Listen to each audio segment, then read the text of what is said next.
Welcome to the Festival of Storytellers.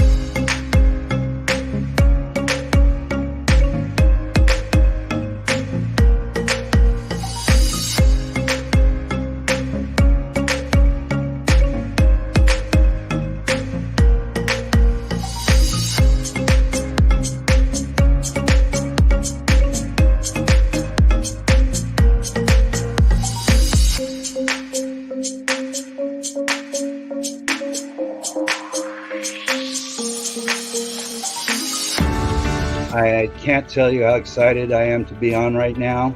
It's been a couple of weeks of excitement getting prepared, and I've done a lot of things in my life, but this has got to be close to the top. Thank you, Reader's Magnet, and thank you, John, for putting this forth and taking the chance on our authors in presenting this out to the world. I've enjoyed this immensely, Joanne. Ellie, so have I. Thank you for who you are, and thank you, Reader's Magnet. You all are beautiful, and you've worked so very hard, and we are blessed. We are. I thank everybody that's involved with this process, because we know writers need readers and writers need publishers. We thank Reader's Magnet and everybody that's involved. I love Reader's Magnet. They say, we share your stories with the world.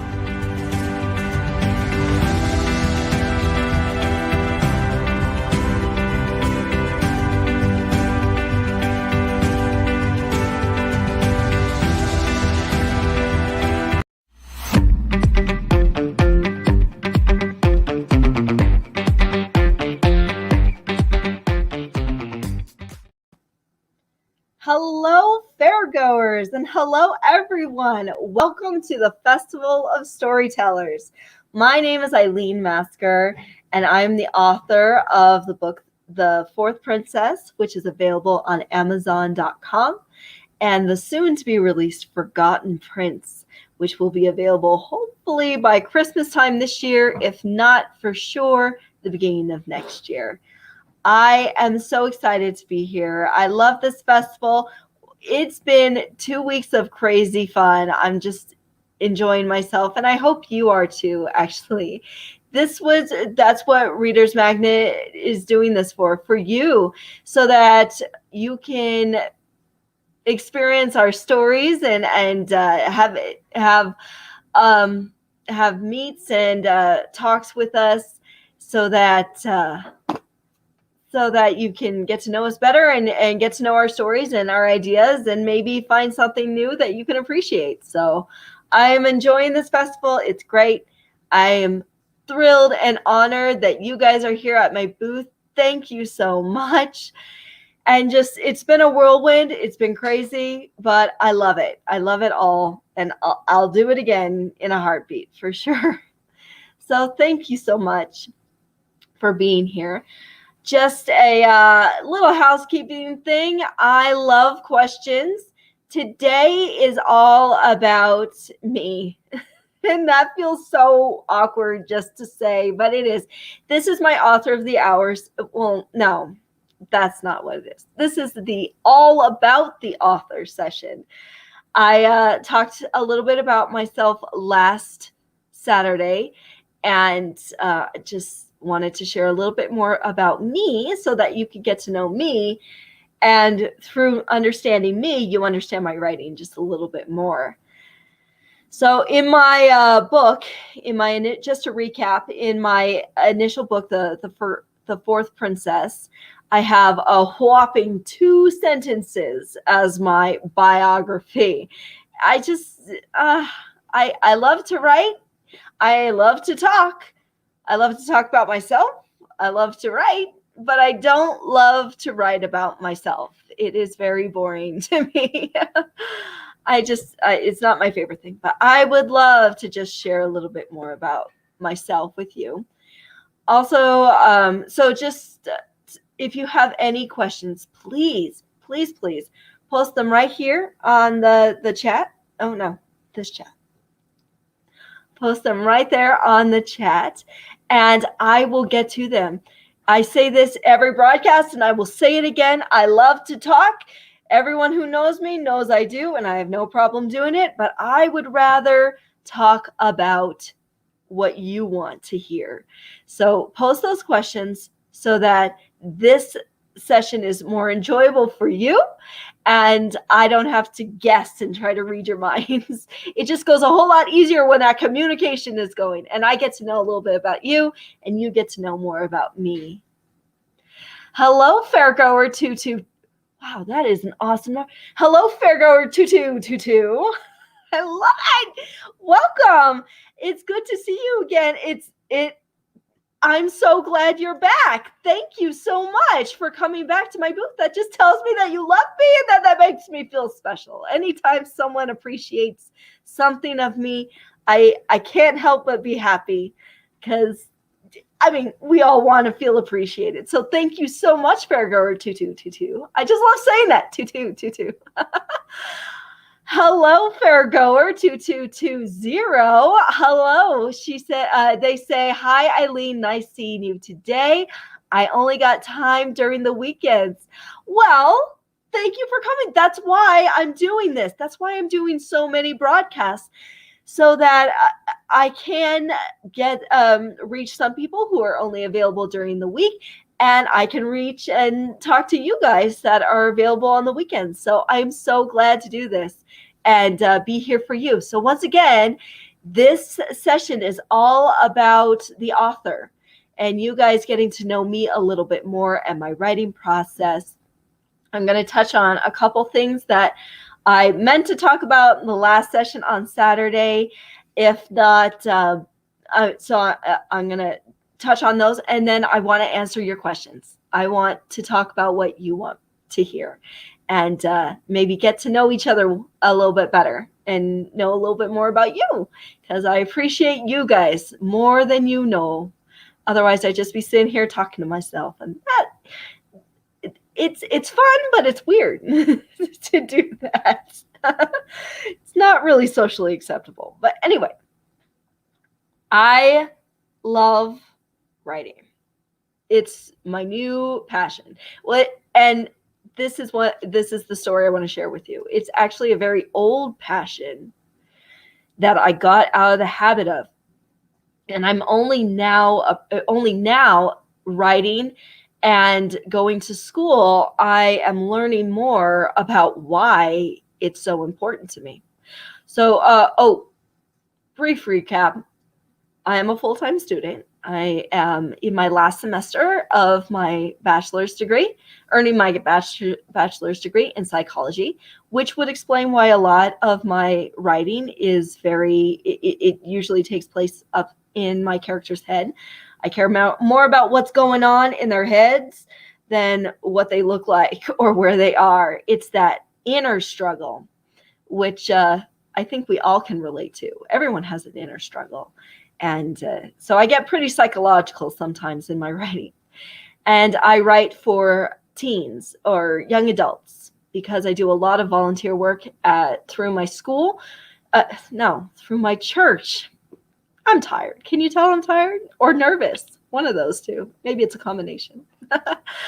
So I do a lot of volunteer work with my church, and somehow they always ask me to help out with the youth. So from preteen, 11, all the way up to 18 young adults, and for adults that are young at heart, because I may be old, but my brain is still stuck in that young adult age. I still feel like I'm 20 sometimes, and I have to remind myself, you're older now, and you have to act like an older adult. So, and I grew up. I am an Air Force brat. My dad served in the Air Force, and now that I am a mother and married, I am an Army spouse. So a lot of military in my history as well. Fairgoer2151, thank you so much. They say, you don't look tired. I guess having the faith keeps you keep moving forward. Isn't it? It is. It's all keeping the faith. Keep the faith. I'm so glad. Thank you. I actually really am very tired. I've been going a mile a minute. This morning I've been taking I took my son to an activity that he needed to get to very early this morning. I've been helping my little kids. I call them my littles. So I have my teenager and I have my littles. And they are painting and coloring on the desk, trying to be as quiet as they can be. And I really appreciate them right now. And my husband is at drill. This is his drill weekend. So it's just the normal life. And you just do what you got to do to make life fun for you guys. So seriously, ask me those questions and I'll answer them all and be as happy and as excited and full of energy for you as I possibly can, because I can't help but this festival enlivens me. Every time I go live, I can't help but be happy and excited, because this is new. This is special, just being able to talk to you guys in broadcast. Okay, so let's talk about my writing experience. I used to write a lot as a kid, mainly because I got sent to my room a lot. I was not the most obedient child growing up. I wasn't I don't think I was horrible. I could have been way worse. And I tell my mother that all the time. I could have been a whole lot worse. So anyway, I was in my room a lot, grounded a lot. And for someone who really loves watching TV and watching movies and enjoying stories, that can be really hard on me. So I would start writing, and I would write to escape. Because, of course, you get sent to your room. You're angry because how dare mom get mad at me? I cleaned the bathroom, but it wasn't really a good job. Things like that. Or I mouthed off to someone. I'm angry. So I write to escape. I started writing to make myself feel happier and to just channel that energy into a constructive, good way. So that when they came down to talk to me about what I did wrong, I could be calmer. I was calmer and just better, in a better state of mind, so that we could actually talk and have a conversation. And I could learn my lesson, hopefully, this time. So there was one summer that I just felt like writing. And I wanted to write this glorious screenplay of a movie that was dancing around in my head. And it was going to be fantastic. It was going to be the greatest thing I ever wrote. It was horrible. It's not the greatest thing ever. I mean, I never officially wrote something. And it's the first time I tried to do it. So it was very, very childish. But I loved doing it. It took up a lot of my time during the summer, and it was something that I enjoyed and looked forward to. And then I was a junior in high school. So that was the summer before becoming a junior in high school.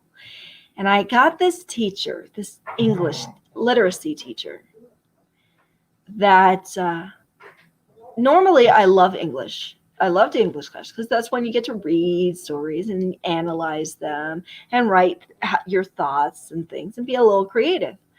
Well, this teacher was all about grammar. All about grammar.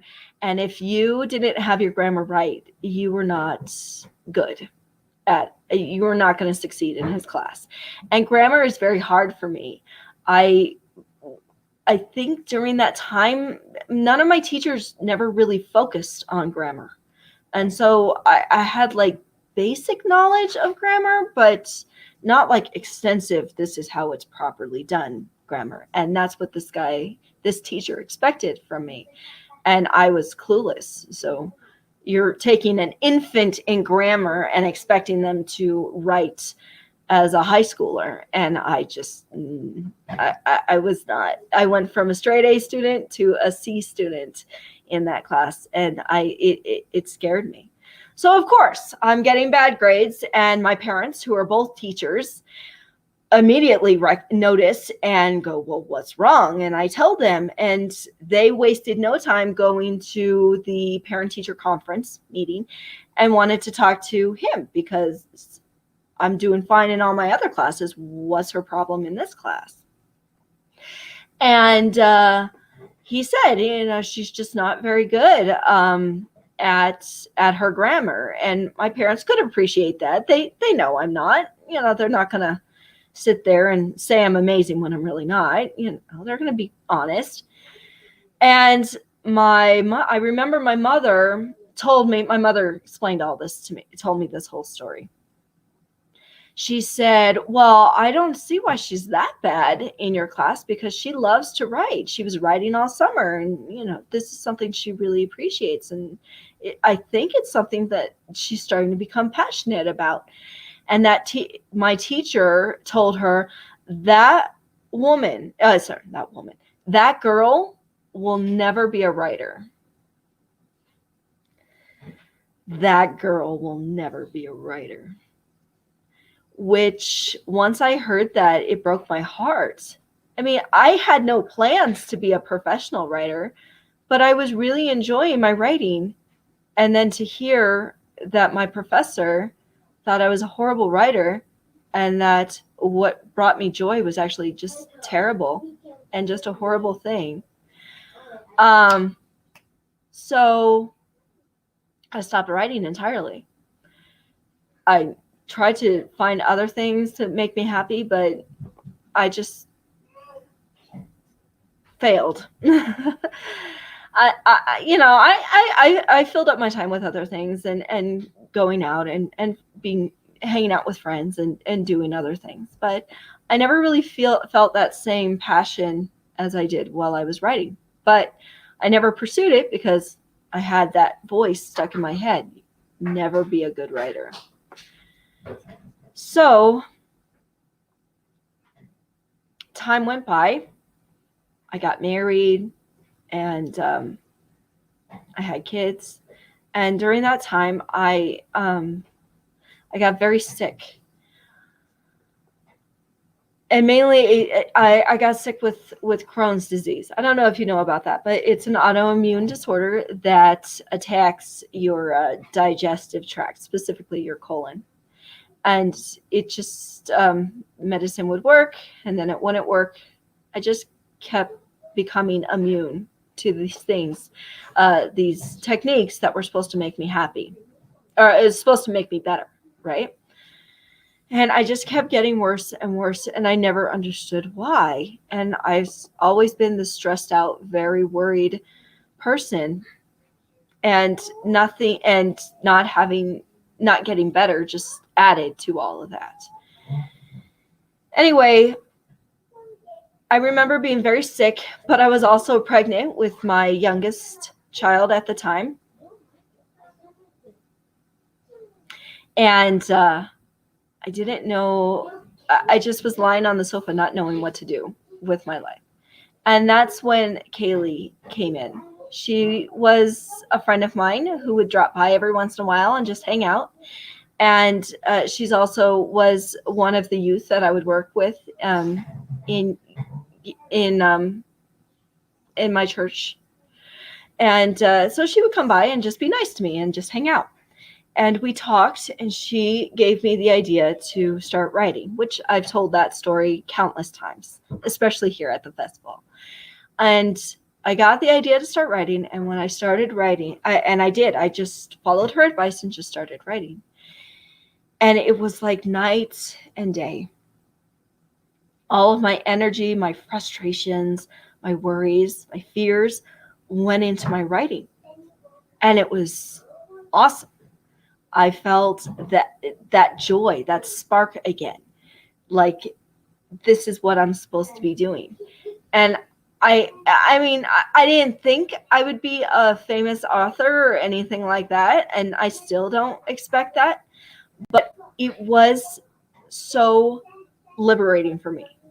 It was that joy that I once felt as a little kid. It came right back. And it made me happy. And I felt purpose and meaning. And I didn't, at the time, I didn't know what it was, but through my classes that I've been taking, I learned that that's called writing therapy. That's a real thing, writing therapy.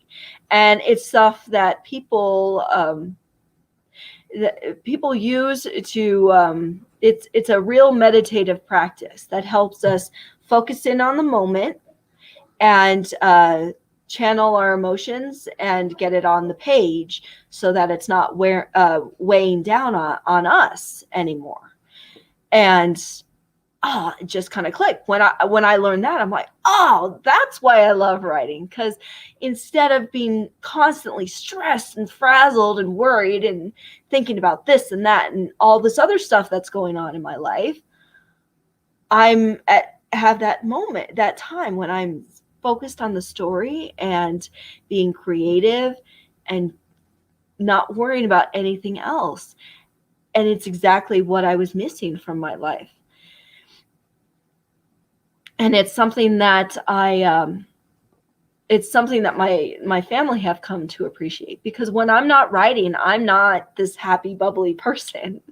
I'm very stressed and very panicked and frazzled. And there have been times my husband would just send me to my room and say, get out your notebook and just go write for a little bit because you're cranky, kind of thing. And it's the whole, like that Snickers commercial. It's like, you're not yourself.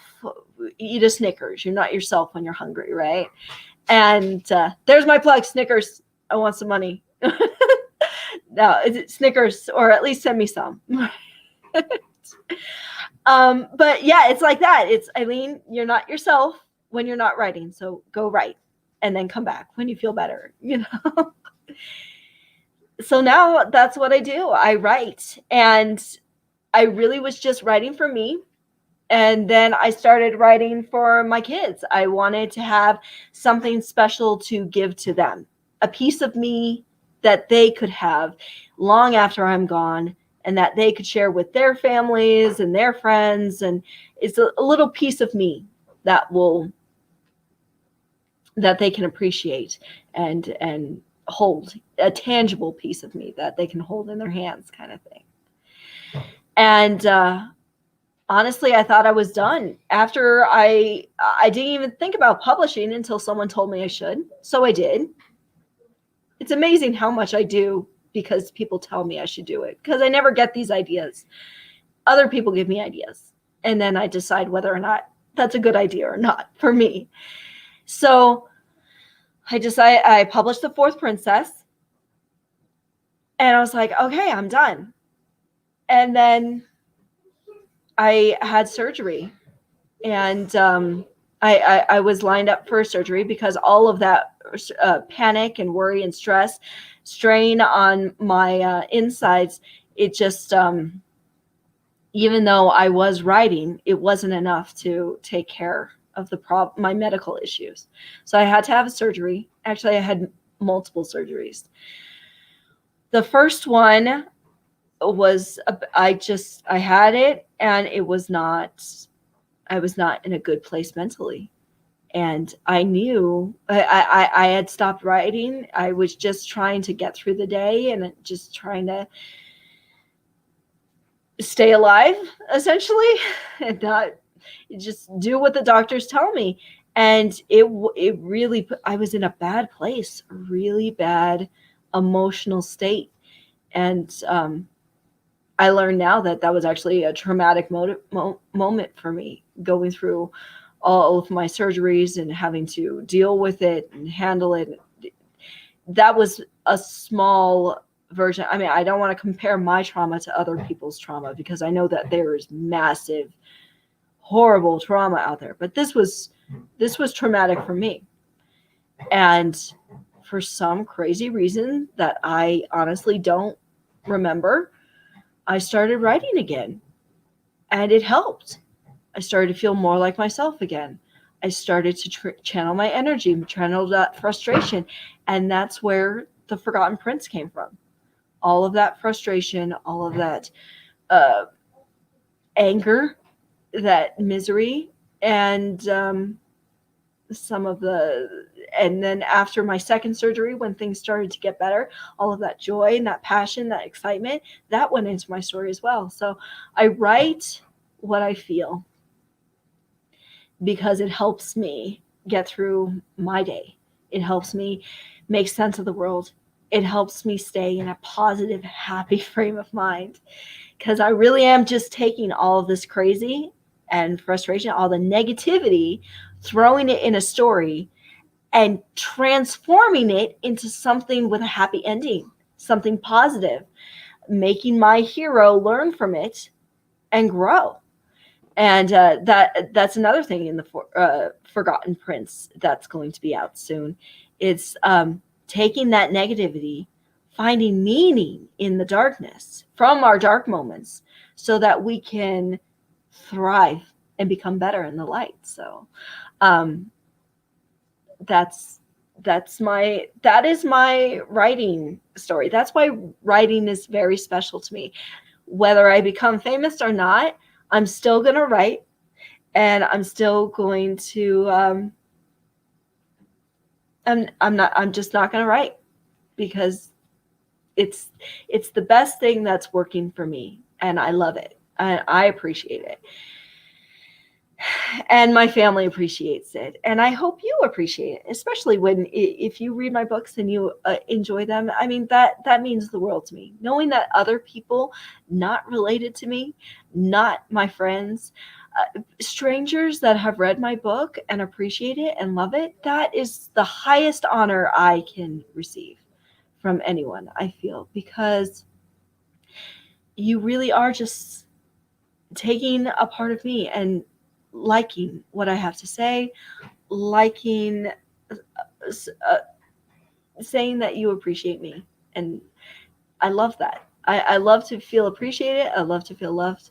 And I love to show people around me how much I love and appreciate you, which is why I keep telling my fairgoers that come to my broadcast how much I love you guys.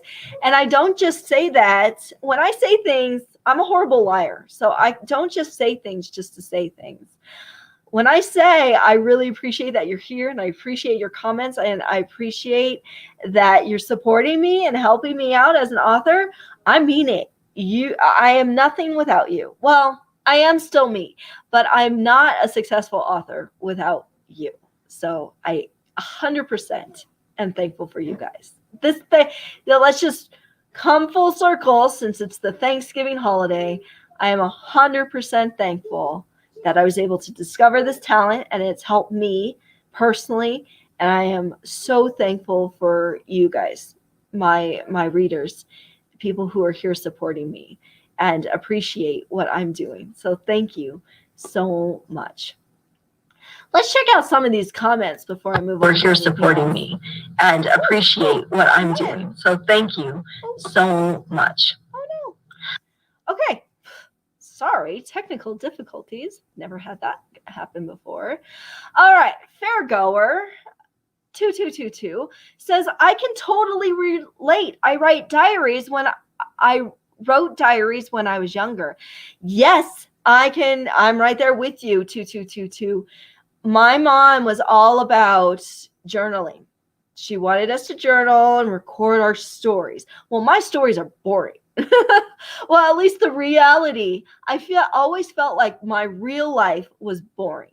Is a typical story of a teenager or just a woman going through life just like everyone else in this world. We're just trying to make it through our lives. We're just trying to make it to the next day and not fail.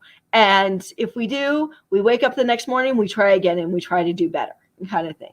And it was so boring. And I remember one time I was so bored with myself, so bored with my life, that I thought it would be fun to, instead of journaling as paragraphs, I could do like a comic with stick figures. And so I would do that.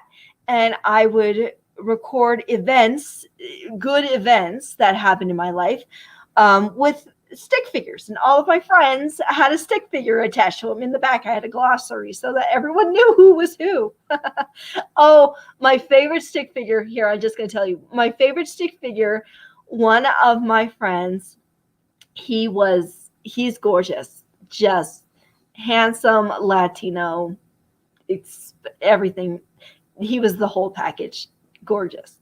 Right. So I never thought of him as more than a friend. Okay. But he was, I will admit, gorgeous man. right?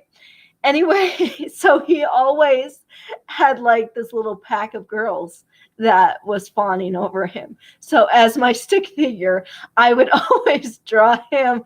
Wow. I would always draw him. He was just a basic stick figure, but we knew it was him because he had 3 or 4 little stick figure girls always trailing behind him.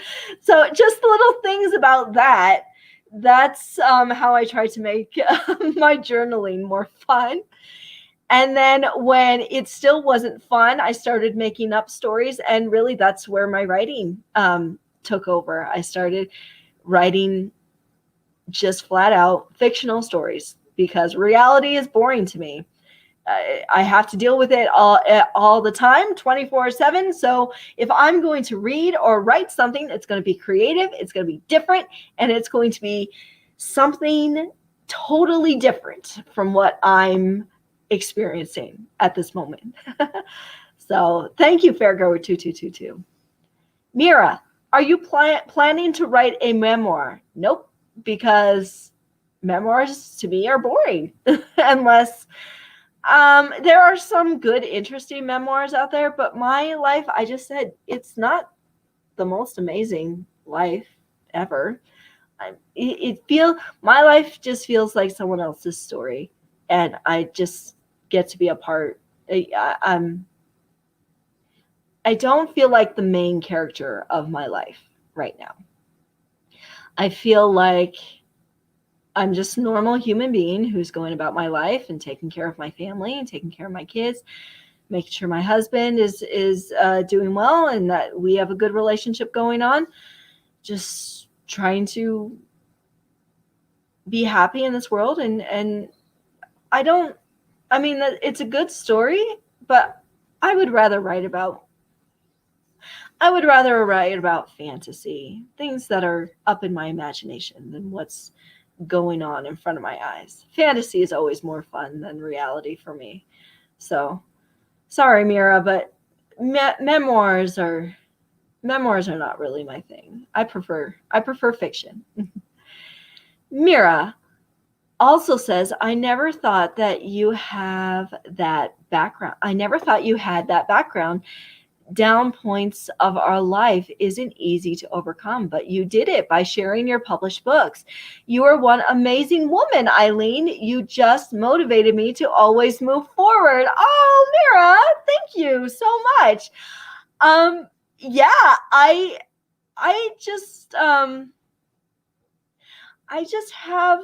I've suffered through a lot of medical problems, and Crohn's disease, you hear those commercials on the TV and it doesn't sound like that big of a deal because there's just another commercial for it.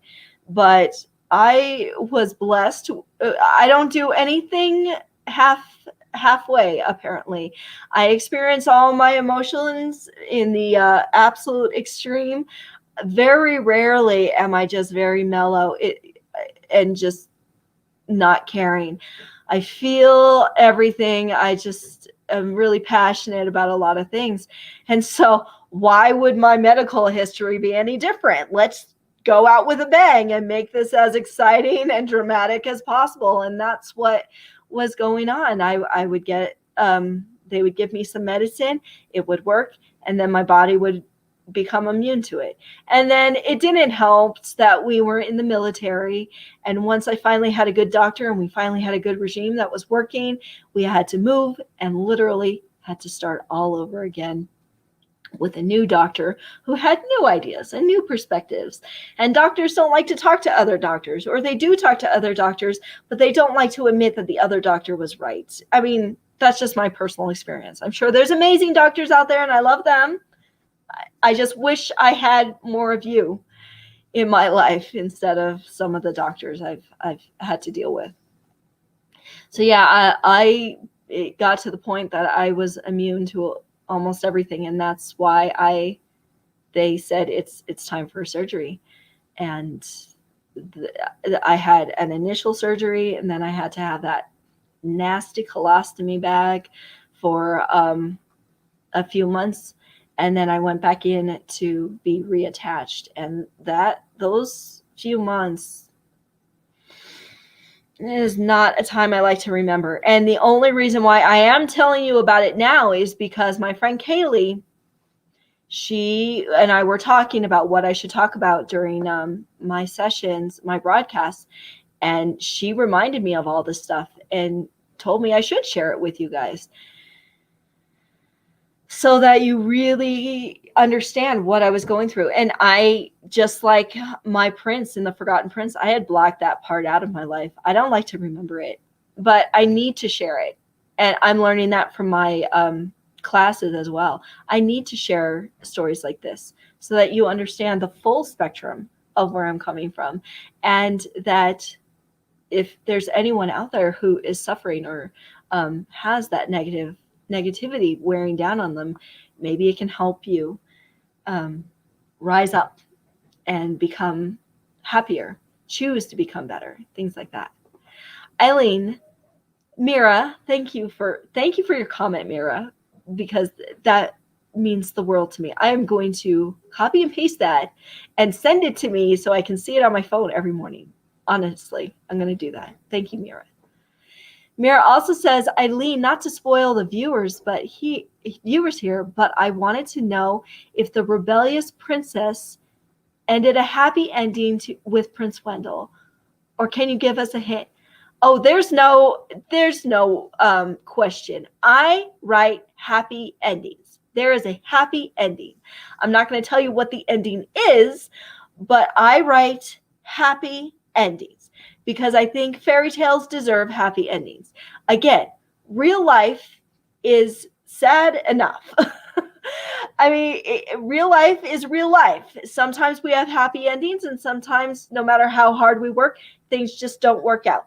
So when I'm going to read something, I want to read something that makes me feel good, and I want to read something that has a happy ending because I want to see, I need to know that it's possible. I need reminders that happy endings do exist and they can exist so that I can hold out for that happy ending. Thank you so much, Mira. Thank you for your comments.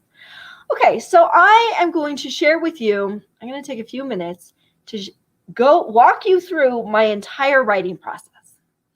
And I do it very differently. I have a few other writers friends. Oh, sorry, Fairgoer 2222. So many twos today. 2220, hello, says, now this is not the unusual classic fairy tale then. No, it is different.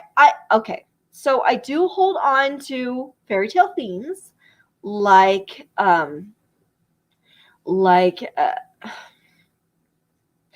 do like to have a distinct bad guy or distinct good guy. I don't like it when it gets confusing and stuff like that. I do like to stick to the basic plot of the fairy tale. So but I incorporate my own imagination and throw in other elements in there. So my fairy tales definitely happy endings. This is not the usual class. Now because normal, not all fairy tales end with a happy ending. Some of them get pretty morbid, actually, especially the Grimm fairy tale, and that's where we get the word grim from. It's very grim. It's very dark. This is not the usual. Yes, so it is a little bit different. But I like to, the Princess and the Pea, which is what the fourth princess is a retelling of. The prince and the princess do end up happily ever after. So that should kind of allude to how I'm going to end things in the fourth princess. And the Forgotten Prince is a retelling of Snow White and Rose Red. Please, please, please do not confuse that with Snow White and Seven Dwarfs. It's not the same Snow White. Grimm wasn't very creative when it comes to their character names. So Snow White and Rose Red, their own story. And, the prince ends up, they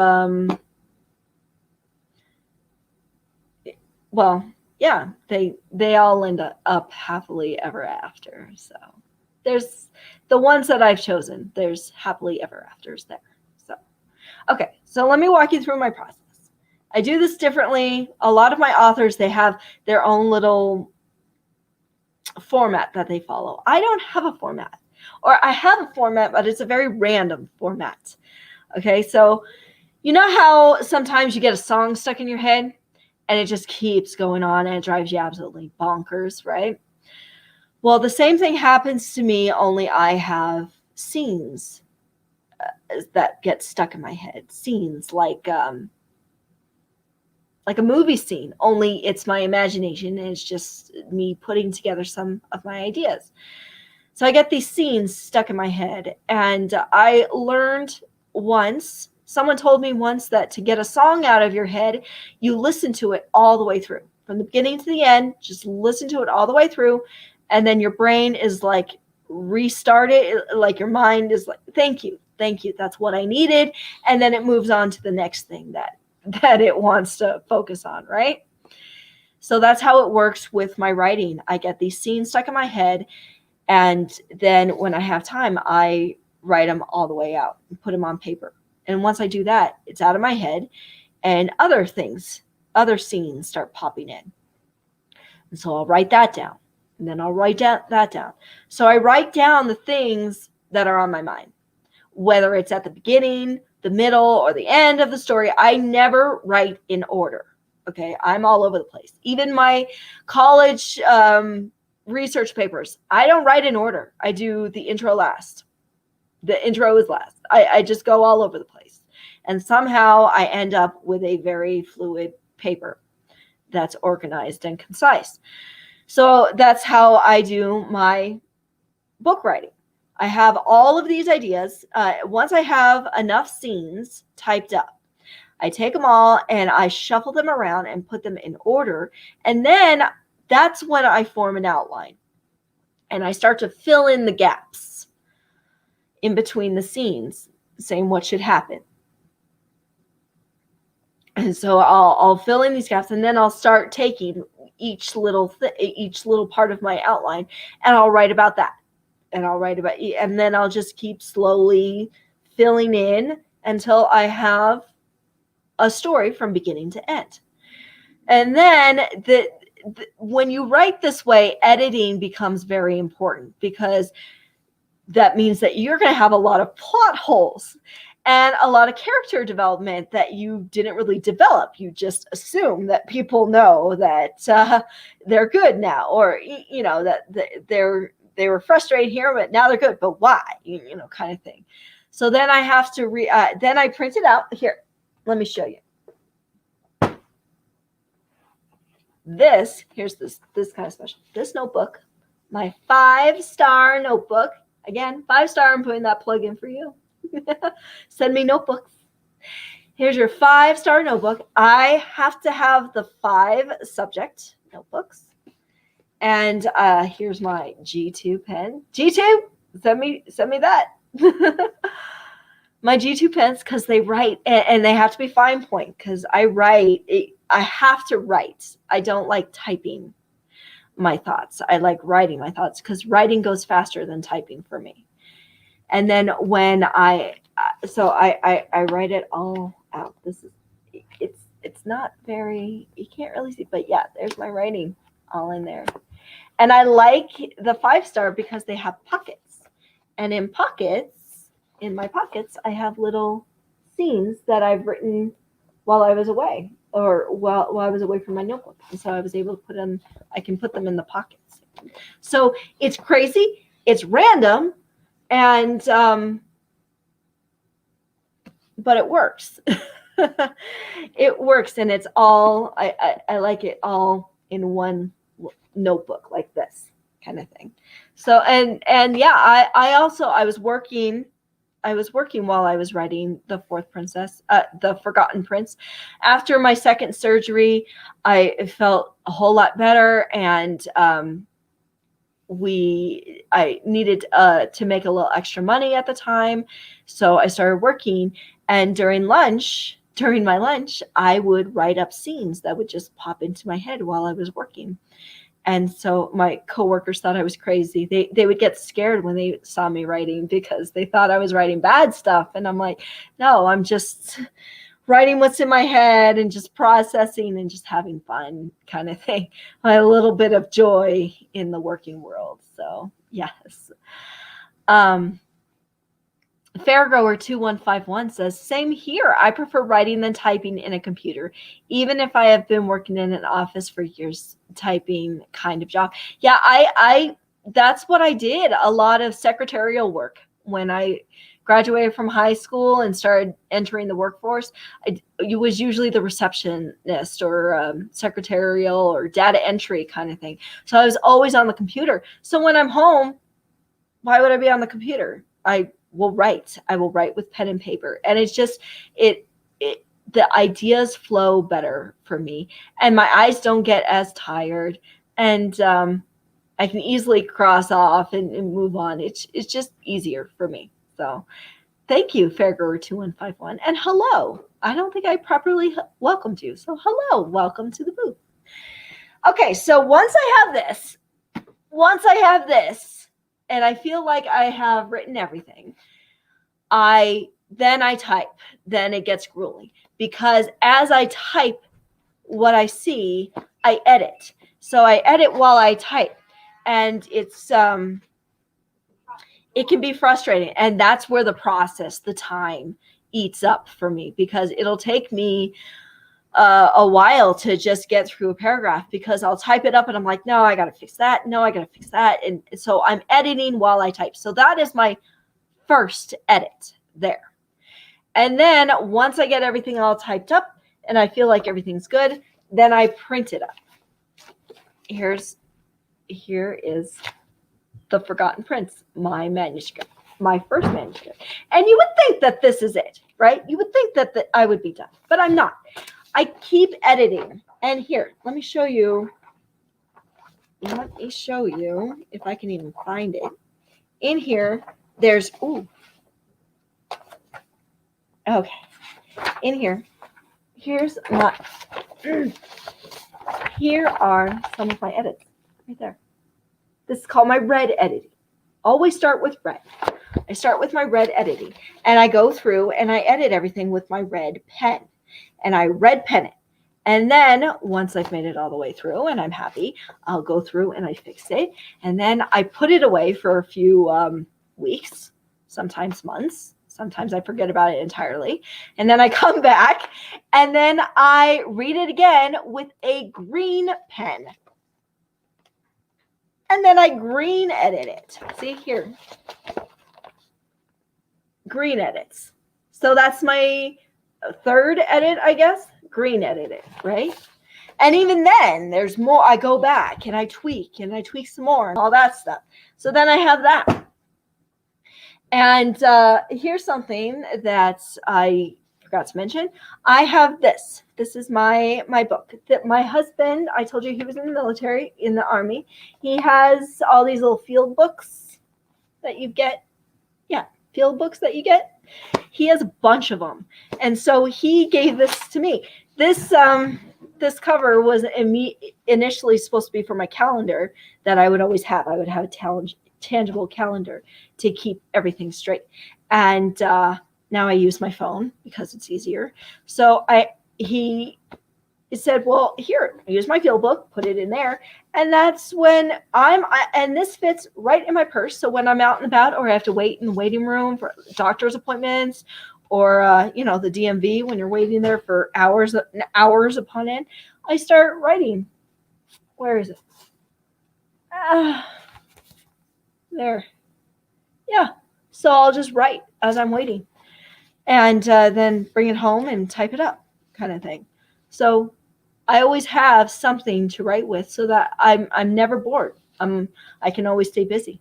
And then once I feel like everything's great, then I pass it on to Kaylee, who's one of my amazing editors. She's amazing. And she is my story editor. She goes through and picks out all the plot holes and the character development that I'm missing out on. All those things that I was telling you about happens a lot. And so she'll come back with a bunch of notes, and I'll fix that, which takes a while. And then I send, once all of that is taken care of, I've made her happy, then I send my manuscript off to Michelle, who is my second editor. And she is wonderful, just wonderful. She's the one who goes through with a fine-tooth comb and picks out all the grammar, the phrasing. This doesn't sound right. Fix this. This is wrong. Run-on sentence. All of that technical stuff. And so she'll send that back to me, and it's beautiful because we have this color-coded thing going on. And I just follow her colors and do what she tells me to do. And then when it's all said and done, I feel like I have a good story, right? It's still not done, because that's what I call Reader's Magnet. I'll call Reader's Magnet when I feel like I'm in a good place. And I'll say, Reader's Magnet, I'm ready to publish. And they say, that's great. Thank you. Send us the manuscript. And I go, well, give me one more week. And in that last week, I go through it again. And for The Forgotten Prince, I went through it again, and I added like 3 or 4 more chapters and embellished a whole lot more. And now I feel like I have a good story. So it is a very long process for me. And yeah, it's involved. And I hope you enjoyed learning about the crazy, random, yet orderly way I do my writing. And I did it the same way for The Fourth Princess. And I'm probably going to do it the same way for my next books, whatever they may be. Fairgoer 2222 says, where is your favorite place to write? Wherever I can write.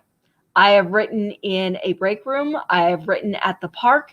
I have written on the sofa while my kids were watching My Little Ponies or Little Einsteins, just all their crazy shows that they want me to be a part of, but I have seen them 20,000 times each episode already, and it gets kind of monotonous. I write when I don't have to have a special place to write. And I think if I did, it would drive me crazy, actually. I do like to be comfortable. I like to have my cup of tea nearby to keep me warm. I like to have a blanket. I like to have my G2 pens and a bag of chips for when I get munchy. So thank you, Fairgrow2220. Owen 1171, hello, welcome to the booth. You must feel very accomplished even with all that work. I do, because it's that saying that anything that's worth doing is worth doing well. And the things that you appreciate the most are the ones that you work the hardest in and grow the most in. So yes, I do. That's why if someone hates my book, that's you. That's on you, because I've put so much into it that I love it because it's a part of me. And I think that's why people do appreciate my books, because I do put so much of me into them, and they can feel that energy, the same energy that you're getting right now from me now. I cannot believe this. It is already 10:55. I have to wrap this up. So I just want to say thank you to all of you guys. This has been a fantastic broadcast. Sorry for those few tough technical difficulties. And sorry if a few of my littles were being children in the other room and you could hear them. This is my life. And I just have to make do with what I have. It was a pleasure to meet you all and talk with you. I love doing this. I love these festivals, especially the online one. I can't always get out and be in person to all of these book fairs that are available. And having an online book fair, festival like this, it really helps me a lot, helps me connect with you without having me shuffle around my absolutely insane schedule. So this is fantastic. I feel so honored that you guys were here. I am so grateful. I hope you enjoyed it. I hope I talked about things that made you happy and things that got you inspired, maybe to either write your own story or go out and do that thing that you've always wanted. So wanted to learn and try. So do it. Try it. See what, you'll never know what it could lead to. So just a reminder, if you did enjoy this broadcast and you do appreciate me and want to know more about the Fourth Princess and the Forgotten Prince, specifically when the Forgotten Prince will be released, I have a Facebook group. And if you look on this booth underneath the Forgotten Prince and the Fourth Princess book covers, there's my Facebook link that will take you straight to my Facebook group called EILEEN's Writing Desk. And that is where I share everything and anything, spoilers during my publishing process, and just all the information I can share, I share it there. So when Reader's Magnet gives me the word and it's ready to go on shelves or ready, Forgotten Prince is ready to be sold, I'm going to share it right there on Facebook. And also, don't forget, my first book, The Fourth Princess, is available on Amazon.com. And The Forgotten Prince hopefully will be available the end of this year, Christmas time, for sure, the beginning of next year at the very latest. I really hope you had fun. I had a blast. I hope you enjoy this festival. Please take some time and check out a few other authors here. There is a story for everyone at this festival. The authors here are so amazing and have so many different backgrounds and are very creative. There's everything from history to fantasy to memoirs here, and rest assured you will find something that will make you happy here. So thanks again. I will be live again tomorrow at 3 o'clock Mountain Standard Time. And I hope to see you all there. Thank you so much. Enjoy your time and enjoy your weekend. Bye.